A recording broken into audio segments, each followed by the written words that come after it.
Faisant partie intégrante des forces armées royales, la gendarmerie royale est une force publique chargée d'une multitude de missions de sécurité générale qu'elle exerce le long du territoire national. En voici quelques-unes avec Mohamed Aitleshker. La gendarmerie royale déploie notamment un dispositif permanent qui contribue activement à l'implémentation de la stratégie nationale de la sécurité routière. Elle mobilise d'importants moyens humains et matériels afin de veiller à la sécurité des citoyens et pour faire respecter les dispositions du Code de la route, en s'appuyant sur l'engagement et la qualification de son personnel, ainsi que sur le développement de ses moyens technologiques qu'elle met au service de la sécurité publique.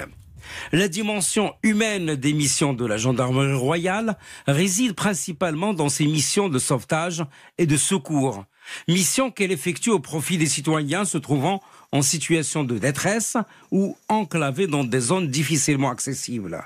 Le long de l'année, les équipes du SAMU de la gendarmerie royale assurent plusieurs évacuations sanitaires à bord d'hélicoptères médicalisés qui interviennent dans les régions montagneuses touchées par les intempéries ou en mer pour venir en aide aux navires naufragés ou dont des passagers ou membres de l'équipage présentent des difficultés particulières.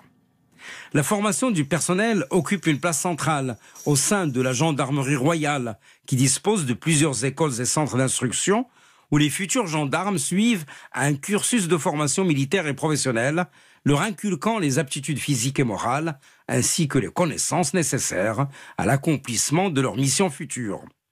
La gendarmerie royale dispense à ses personnels des formations spécialisées dans différents domaines, comme celle des motards ou celle des cavaliers, où ils sont préparés à exécuter les différentes tâches qui leur seront assignées.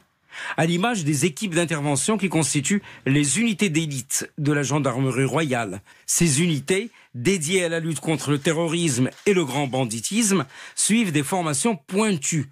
Des formations axées sur la condition physique et sur l'usage des armes sophistiquées et des dispositifs de prise en charge des explosifs de tout genre.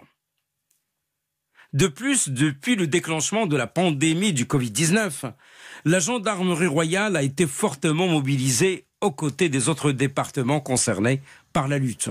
Sa contribution a porté sur l'exécution de plusieurs missions, notamment la sécurisation et l'escorte des malades et des vaccins, la participation au dispositif de contrôle aux frontières et le contrôle de l'application des mesures relatives à l'état d'urgence sanitaire.